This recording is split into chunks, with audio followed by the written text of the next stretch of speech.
जय जगन्नाथ नमस्कार दर्शक बंधु आपण मानक पई एक गुरुत्वपूर्ण सूचना रही कृषक ओडिशा रे लैंड डिटेल्स अपडेट पई एक नुआ लिस्ट जारी होईची।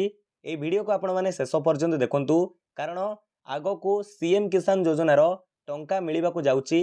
ता पूर्वरु आपण मानकु कृषक ओडिशा तरफ रु एक सूचना रही अनेक हिताधिकारी को पुनर्बार बा पुणी थरे कृषक ओडिशा रे तांकर तथ्यावली को अपडेट करिया पई पड़िबो बा बेसिकली कहबाकू गले लैंड डिटेल्स अपडेट करने आपणकर नुआ लिस्ट जारी करा जाइछि। से लिस्ट आपण केउठारु पाइबे से लिस्ट रे केउ मानकर ना अछि आपणको जेउ मानकर ना रहिछि लिस्ट रे आपणको कोन करबाकू पड़िबो संपूर्ण विवरणी वीडियो रे आपण माने जानिबा को पाइबे। तेणु वीडियो को शेष पर्यंत देखंतु सहजरे बुझी पारिबे। देखंतु दर्शक बंधु मु एठारे हमर ब्लॉक रो आपणको किछिटा लिस्ट देखौछि। प्रथमे कहि रखुछि ए लिस्ट केउठारु जारी होइछि ना आपणको ब्लॉक रो जे कृषि ऑफिस रहिला बा एग्रीकल्चरल ऑफिस रहिला सेठारु ही लिस्ट जारी होइछि।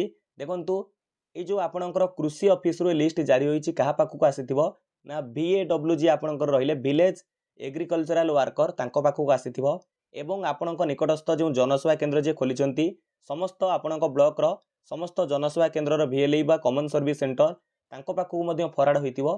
कारण तांको कुहा जाइछि VAW को मध्य कुहा जाइछि कि एई सब हिताधिकारी लिस्ट रे आमे जो मु आपनको देखेबी कोन करबा को पड़िबो जहाँकर नाम अच्छी तांको आउ थरे लैंड डिटेल्स अपडेट करिया पई कुहा जाउछि।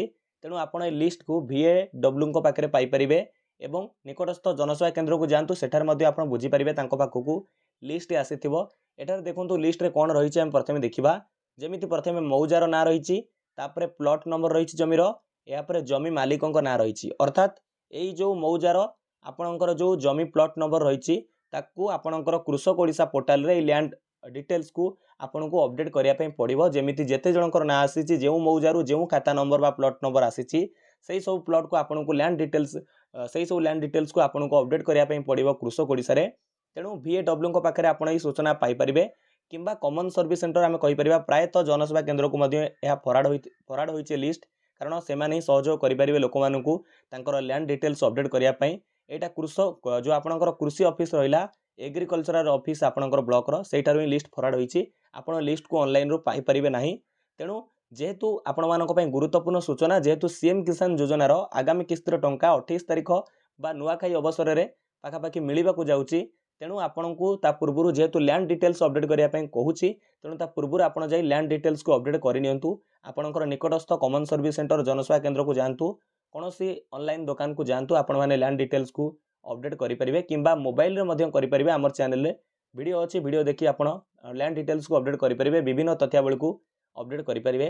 जदि जनसेवा केंद्र को आपण जाउछंती आपण आधार कार्ड नेबे बैंक पासबुक नैथिबे पासपोर्ट साइज फोटो नैथिबे एवं आपणकर कृषक ओडिशा सहित जो रजिस्टर अछि मोबाइल नंबर से मोबाइल नैथिबे OTP आवश्यक पड़िबो।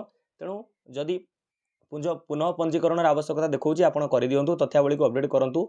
लैंड डिटेल्स अपडेट पई सूचना आसीछि आपणकर VAW ठारु मध्ये आपण सूचना बुझी परिबे। तेणु भाविली आपण को गुरुत्वपूर्ण सूचना जणै दिए जेमिति आपण माने देखि पारुछंती ये होछि आम ब्लॉक रो विभिन्न मौजार एठारे लैंड डिटेल्स अपडेट पई लिस्ट जारी होइछि एग्रीकल्चरल ऑफिस तरफ रु समस्त कॉमन सर्विस सेंटर को लिस्ट जारी होइछि। VAW को पाखरे ए लिस्ट अछि कारण VAW ही सहयोग करंती ग्रामांचल लोक मानकु तांकर काम ही सेया जे हिताधिकारी को जणैबे जमी मालिक को जणैबे जे तांकर कृषक ओडिसा रे लैंड डिटेल्स अपडेट करिया पई देखौछि। भाविली वीडियोटी आपनको पई बहुत गुरुत्वपूर्ण रहइबो वीडियोटी करी आपनको जणै दिए।